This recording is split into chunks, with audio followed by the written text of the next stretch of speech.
Live, local, in-depth, Cairo 7 News at noon starts now.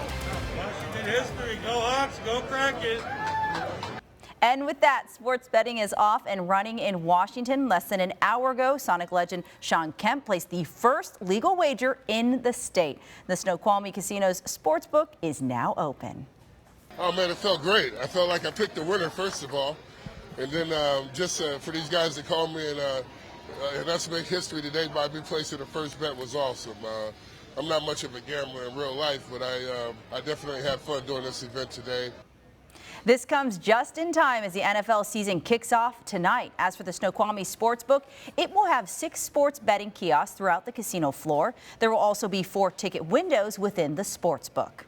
Shawn Kemp made the first bet look easy, but if you're looking to place your own bet, there's a few things you'll need to know. Cairo 7's Matthew Smith is at the live desk. Matt, first off, people can't place those bets from home.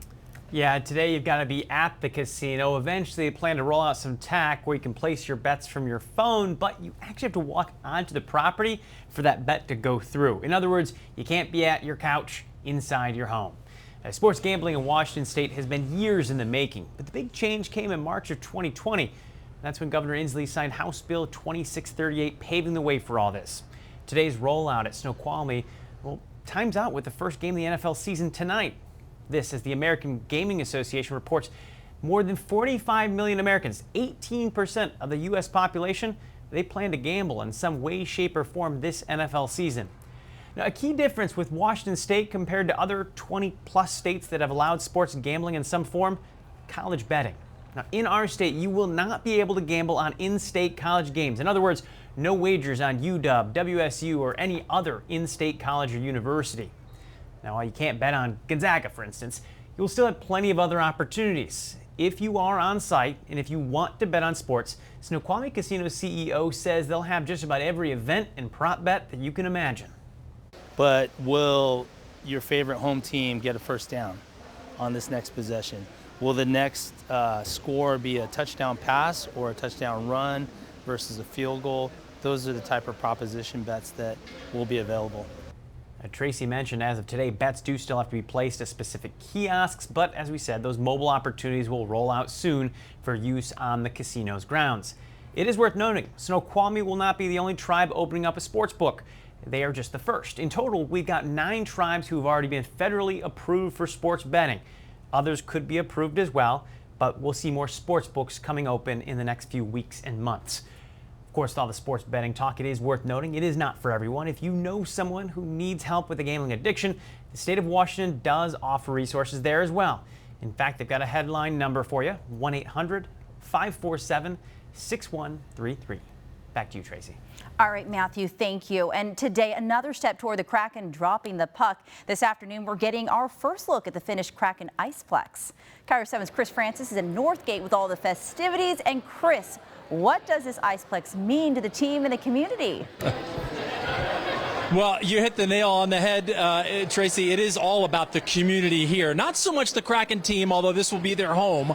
Today is kind of the opening ceremonies, if you will, for the grand opening weekend, which starts tomorrow. Had a lot of sponsors here, including Starbucks and some community groups here who are actually taking to the ice right now with skates after the opening ceremony. In fact, here were some pictures from that opening ceremony and a look inside the ice rink, the main rink here at the Kraken Community Iceplex, which we can't show you with a live shot, but these video pictures are great. Kids learning to skate, rec leagues, adults, and youth programs. There are 3 rinks here.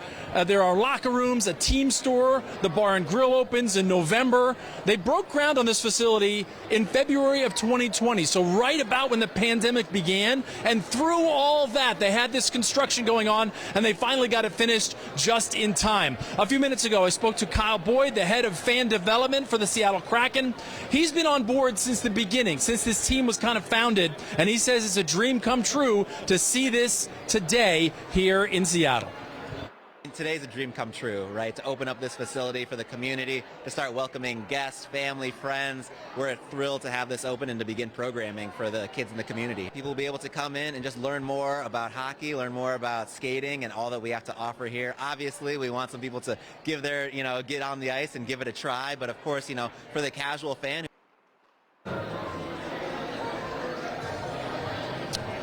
Yeah, and another huge thing here, we saw some of the actual Kraken players on the ice this afternoon. That was so exciting to see. About 20 players in a captain skate, as they are calling it, because it's not an official practice. Training camp actually doesn't open for 2 weeks here at the Kraken Community Iceplex, but some of the players that are here that have moved here after being drafted, they do have a chance to get on the ice and skate together because it's the first time they've been together as a group. This is a brand new team, so when you get guys together on the ice, they will learn that chemistry that they're going to be using all season long. So training camp opens here in 2 weeks, but this weekend there'll be open skates for a lot of the public to come here and just check this place out.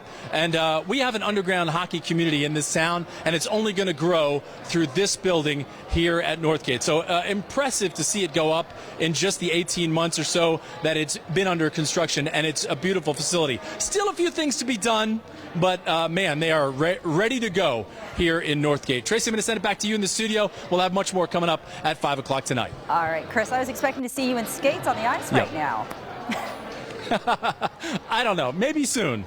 All right. Thank you, Chris. In just a few hours, we expect to hear from President Biden about the surge in COVID cases. He's laying out a 6-point plan to fight this latest phase of the pandemic. KIRO 7's Skylar Henry explains getting more people vaccinated will be a big part. President Biden has signed an executive order requiring all federal workers be vaccinated as part of his new strategy to combat the coronavirus. If a federal worker fails to comply, they will go through the standard HR process, which includes counseling and face disciplinary action, face progressive disciplinary action. In addition to increasing vaccination rates, the plan he's announcing today includes more protections for vaccinated Americans, increased testing and masking requirements, improving care for people with the virus, protecting the economic recovery, and keeping schools safely open. There are, of course, 80 million unvaccinated Americans at this point in time. We want to reduce that number, decrease hospitalizations and deaths, and allow our children to go to school safely. President Biden isn't expected to issue a mandate requiring all Americans to be vaccinated, but the White House is encouraging businesses and local governments to take that step. The federal workforce is one of the largest in the country, and we would like to be a model to what we think other businesses and organizations should do around the country. The Los Angeles School Board is expected to vote on a new measure today requiring students 12 and older be vaccinated in order to attend in-person classes. That's why there isn't measles and mumps and rubella in our schools, because we vaccinate and we require it. It's a mandate. This is a mandate to save lives. Nationwide, available data shows more than 252,000 children tested positive in the last week, accounting for more than a quarter of all new cases. But some parents are protesting against school mandates. It's a violation against this nation. And lawsuits challenging the safety measures are reaching the courts. I don't know why the masks have politics around it. A judge in Florida recently ruled Governor Ron DeSantis cannot block schools from requiring students to wear masks. Skylar Henry, CBS News, the White House. In about 2 hours, we expect to hear from Governor Inslee. We expect him to lay out the state's latest COVID plans. He'll be joined by the Secretary of the Washington Department of Health and others from the department. You can watch that news conference at 2:30 right here on KIRO 7 and the KIRO 7 app. New at noon, Redmond-based Microsoft is telling employees their return to the U.S. offices is delayed indefinitely. It is until it's safer for everyone to come back. The company says it's not attempting to forecast a new company for a full reopening given the uncertainty of the pandemic. Microsoft had already positioned its plan to return from September to October. Now the reopening won't be next month. It is the first week back for Everett schools, the second day of fall in-person learning. KIRO 7's Lauren Donovan met with the district superintendent who took her on a tour inside one of the high schools. The buses are back and students have returned to the building here at Henry M. Jackson High School in Mill Creek. We've learned that at the start of the school year, Everett School District teachers will be the best paid in the entire state. It's like next Sunday, the Seahawks. This is opening day.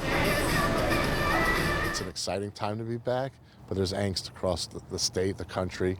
You know, these are our children. Day 2 of in-person learning, and there's no denying the drop-off lines are long at Jackson High. The parking lot, it's packed too. But students we spoke to aren't worried about catching the virus. I think it's pretty good. I don't know if there's going to be a COVID outbreak. The school's handling it pretty well. Superintendent Ian Saltzman trusts the hours of planning put in over the summer, but remains realistic. I want to be honest with the community. There will be an outbreak. It's how we handle it. We're going to have to quarantine and so forth, but we're going to follow those CDC guidelines. Saltzman says using state funds, they've added a number of new positions to help during this transition. Never before has the district employed social workers, but this year they'll have 3. These hires can train staff and help connect families to social services. They've also made way for a 3-person contact tracing team and 3 more nurses. Also notable is the new contract negotiated this week with the teachers union. This agreement will keep Everett educators earning more than any other district in the state, with the top salary sitting at about $131,000 a year. And I think it's important because we have to value our educators, and it's a great way to show respect and value. Saltzman tells us pandemic safety protocol varies from school to school. What you see at Mill Creek Elementary might look different than in the halls of Jackson. That being said, sanitizer and social distancing markers can always be spotted. I'm glad to finally be back and out of online school and excited to see my friends again. 11th grader Tanner Wall says this semi-normal environment was just what he needed. We're told the first 5 days of school will be focused on social and emotional learning, a way to break the ice and rebuild student-teacher relationships. All through the system yesterday and today, you just feel the energy. You're just walking on marshmallows. It's just been great. Officials with Everett Schools tell us they're pleased to report that so far there has been no pushback across the district to the on-campus mask mandates. Reporting in Mill Creek, Lauren Donovan, KIRO 7 News. You can find all of our back-to-school stories online, along with an interactive map with start times for each district. It's at KIRO7.com/back-to-school. You will soon be able to order food at SEA with just a few clicks on your phone. KIRO 7's Renchi Sinha gives us a look at a new high-tech system with robot servers. Well, it's a new era of ordering food here at SEA. We've all gotten used to apps on our phone for delivery and pickup of food, but here at SEA, if you do that, you may get a person delivering food. You may also get this robot that's going to roll around the terminal, go to the gate, and bring you your meal. Like the Jetsons. The future has arrived at SEA. Robots in pop culture have often done some sort of task, and it always seemed a far-off sci-fi dream. Never would imagine that, no. I mean, I'm a Star Wars fan, so first thing I thought it was R2-D2. But now SEA has rolled out Gita, the robot, that is here to serve you food in the year 2021, aka right now.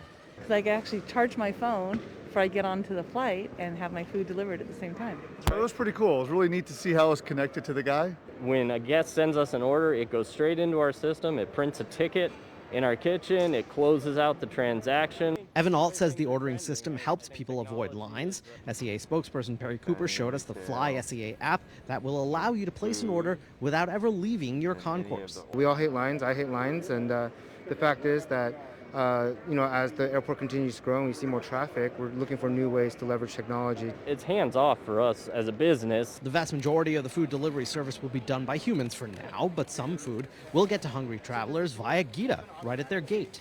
Oftentimes when you travel, you're kind of limited to the restaurants around the gate you're at. But what this does is allow you to access and eat from any restaurant. It's been developed and launched during the COVID-19 pandemic, does add another option that's safer since it means avoiding a line and a crowd. Especially during the pandemic, having crowds, I think that would be nice to actually have it come to you. Food service workers are already serving people through Order SEA, and Gita is ready to roll. The future's now. There are more than a dozen restaurants taking part in the mobile online ordering. So again, it could be a person bringing your meal. It could be this robot. They had a soft launch in July and have processed more than 1,200 orders already. At SEA, Ranji Sinha, KIRO 7 News. Pretty clever. Coming up on KIRO 7's Hour of News at noon, an attack against a Renton police officer. Hear from detectives on why they believe one of their own was targeted. Plus, the wait time to see a doctor keeps going up and up. The surge in COVID putting extra stress on the system. And in about 10 minutes, cracking down on vaping.